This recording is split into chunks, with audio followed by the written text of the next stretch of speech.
même il y a 30 ans, une chaise coûtait à peu près 1 000 €.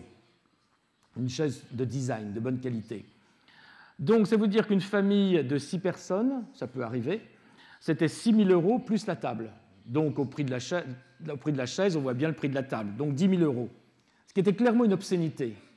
Et donc, je me suis battu beaucoup, et ça a été très compliqué, pour tuer le prix, pour baisser le prix. J'ai utilisé des méthodes de guérilla.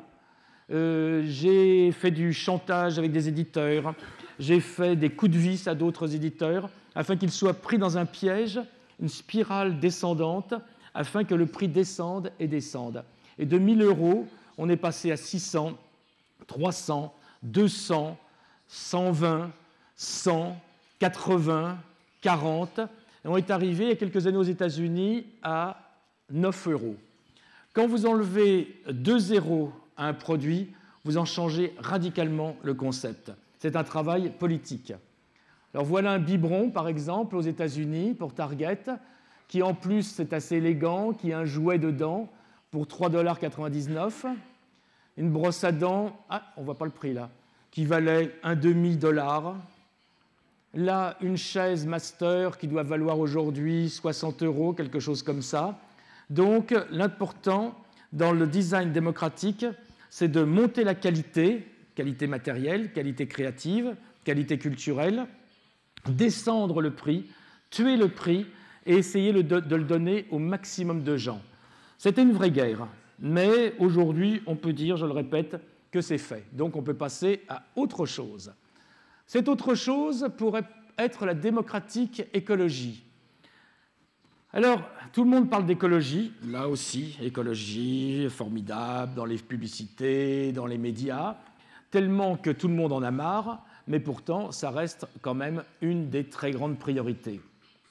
Et donc, je me suis dit que quand on voulait sauver, faire des économies d'énergie, aujourd'hui, tout le monde savait le faire. Moins de lumière, prendre une douche et pas un bain, ce qui n'est pas vrai d'ailleurs, prendre une Prius, consommer moins en général. Mais ça va, c'est normal, c'est obligatoire. Oui, c'est normal. L'important, c'est maintenant de produire de l'énergie. Et si je vous demande à vous, aujourd'hui dans cette salle, comment vous pouvez vous-même produire de l'énergie, là, vous allez être très mal, parce que vous ne savez pas, parce que vous ne pouvez pas. C'est trop compliqué, c'est trop cher. Donc, j'ai utilisé les mêmes process de pensée que le design démocratique pour faire de l'écologie démocratique. Comment faire des produits appétissants dont on a envie, car il ne faut pas que l'écologie soit une punition, qui soient très peu chers et qui puissent fournir de l'énergie. Donc, on a commencé par... c'est pas ce que je pensais. Ça, c'est une voiture à hydrogène sur laquelle on travaille, qui est fait en 3 pièces, qui est assez intéressante. Mais, par exemple, cette éolienne individuelle qui est vendue en supermarché, que vous pouvez prendre dans une boîte, mettre sur votre toit, brancher, et vous faites partie du grand mouvement de la production d'énergie. Vous payez votre ticket d'entrée dans la grande bagarre de l'énergie, pour des sommes assez ridicules, le prix d'un iPad. Donc ça, c'est évidemment un territoire passionnant, et on va vous sortir régulièrement des inventions de ce genre. Il y a une autre compagnie que l'on sort, là j'aurais dû vous montrer des images, de maisons préfabriquées de très haute qualité technologique et entièrement écologique qui sort dans septembre prochain, où on va avoir, je le répète, pour un dessin et des prix formidables, on va être moins cher que les logements sociaux, c'est-à-dire qu'on va être entre 1 000 et 1 200 €. Là, on commence à donner des vrais services, car aujourd'hui, il paraît totalement inutile de perdre 1 minute à dessiner une automobile traditionnelle, parce qu'on n'en a plus besoin. Par contre, dessiner des maisons, on en a de plus en plus besoin, puisque les gens en ont de moins en moins.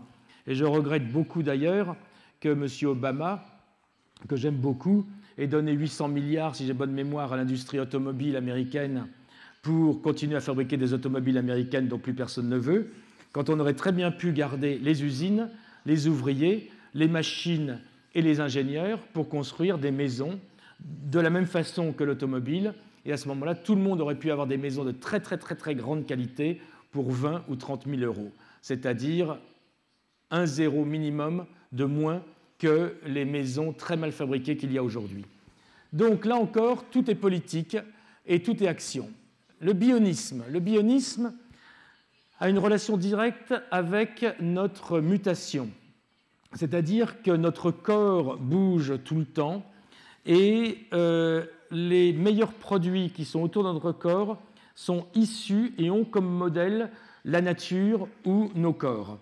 Alors, par exemple, ma compagnie de lunettes a une articulation très particulière qui est unique au monde, qui est de la microbiomécanique, c'est-à-dire que l'articulation est une micro-clavicule humaine, ce qui donne des mouvements très très justes, parfaitement en correspondance avec le reste du corps. Ça fait une vraie intelligence et une vraie harmonie avec le corps.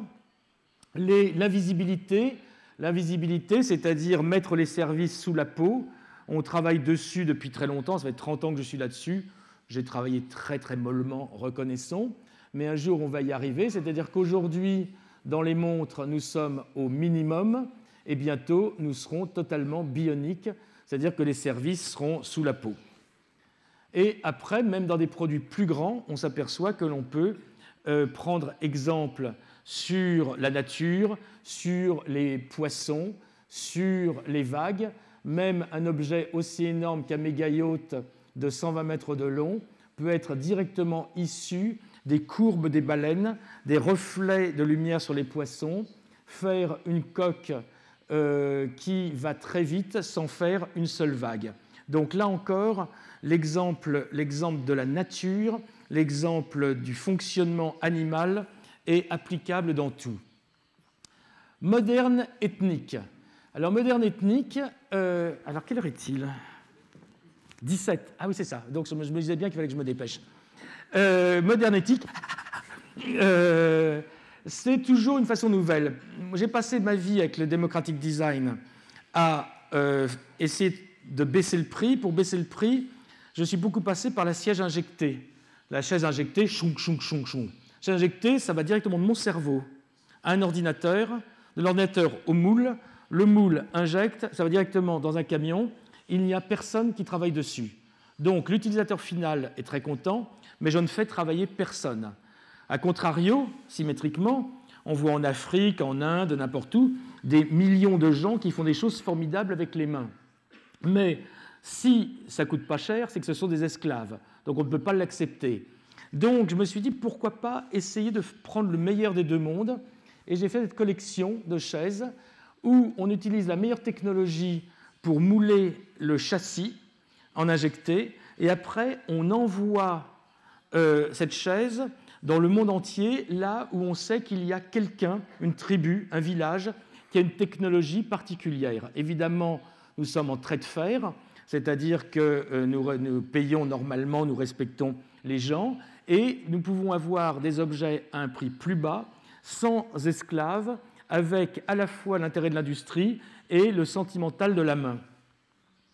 Minimal, c'est-à-dire qu'il faut toujours être au minimum dans tout.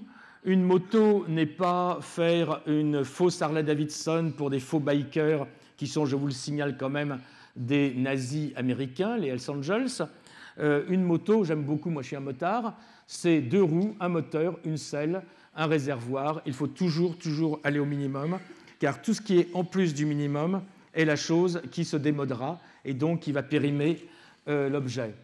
Des haut-parleurs, simplement le son, mettre du volume en bas pour avoir des basses, monter très fin dans le haut parce que les haut-parleurs sont fins, et juste le footprint de l'iPod, et c'est tout. Le nouveau Hobbycat, là encore, 2 coques, un trampoline, on clipse des mâts, tout est réduit, un travail pour enlever tout ce qui est inutile. La technologie, les miracles, c'est-à-dire quand même, nous avons une intelligence fascinante, nous inventons tous les jours des choses extraordinaires, et on ne peut pas résister au plaisir quand même de montrer certaines technologies. Alors là, nous avons sorti la première lampe au monde OLED. La lampe OLED, c'est la lumière la plus moins du monde, la plus fine du monde, puisque dans une machine sous vide, nous comptons les atomes d'une